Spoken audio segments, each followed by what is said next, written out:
اینا سلام علیکم و رحمت الله و برکاته. سلام پرچکان از مهربانم. سلام برای کلی بندگان الله. چخیلی در نوار میبینید اینو ما در مرکز نوحیه، در مرکز نوحیه 25 دکبر از همین روز از سال نوی را، سال نوی میلادی 2026 رو پیشواز گرفته ایستاده.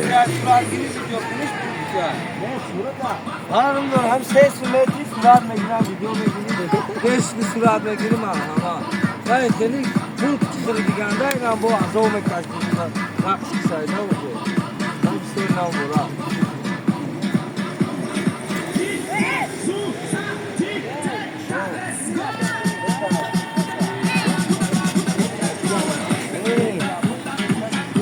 مرکز نوحیه خراسان نگرید که با تشبس به واسطه اول خصوص جناب علی و رئیس محترم سوریزاده ناصر مراد که نگرید مرکز نوحیه ما چخیل روز از روز سبز خرم و گل و گلزار و آبادانی به پیش رفته ایستاده است.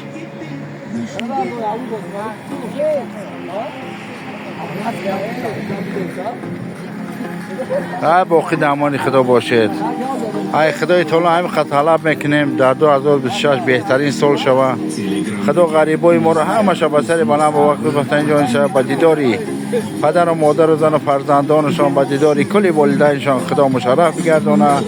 چی ارزه و سیدارن خداوند در همین 2026 در 35 سالگی جشن استقلال جمهوری اسلامی خدا جان به ارزه و شان برسانه.